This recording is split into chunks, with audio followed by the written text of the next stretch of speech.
നമസ്കാരം. 8/5/2024 ഇന്നത്തെ പ്രധാന വാർത്തകൾ വായിക്കുന്ന ഗൗരി രാജേഷ്. സാധാരണ ബാങ്കുകൾക്ക് റേറ്റിംഗ്. മൂന്നാം ഘട്ടം പോളിംഗ് 63%. റഷ്യൻ സൈന്യത്തിലേക്ക് മനുഷ്യക്കടത്ത്. 2 പേർ അറസ്റ്റിൽ. ഹരിയാന BJP സർക്കാർ തുലാസിൽ. കുരുമുളക് സ്പ്രേ അപകടകരമായ ആയുധം. കർണാടക ഹൈക്കോടതി. നിരത്തിൽ അടിപൊട്ടുന്നതെങ്ങനെ? പഠനത്തിന് ഗതാഗത വകുപ്പ്.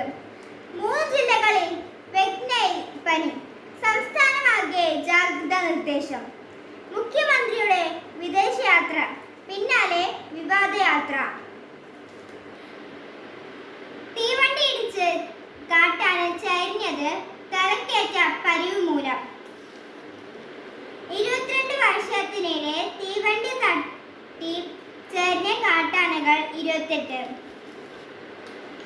ലോക്കോ പൈലറ്റിനെതിരെ കേസെടുക്കാൻ നടപടിയെന്ന് മന്ത്രി AK ശശീന്ദ്രൻ. രാത്രിയിൽ തീവണ്ടിയുടെ വേഗം കുറയ്ക്കും. കഞ്ചിക്കോട് മുതൽ കൊട്ടേക്കാട് വരെയുള്ള ഭാഗത്താണ് വേഗം കുറയ്ക്കുക. ഉഷ്ണതരംഗത്തിന് പ്രത്യേക പാക്കേജ് അനുവദിക്കണം. CIDU. ഷൊർണൂർ റെയിൽവേ സ്റ്റേഷൻ നവീകരണം. സ്റ്റേഷന് മുന്നിലെ പാതയുടെ ഗതി മാറ്റുന്നു. താൽക്കാലിക തടയണ വച്ച്. കുടിവെള്ളമില്ലാതെ 250ഓളം കുടുംബങ്ങൾ. വാർത്തകൾ കഴിഞ്ഞു. നന്ദി, നമസ്കാരം.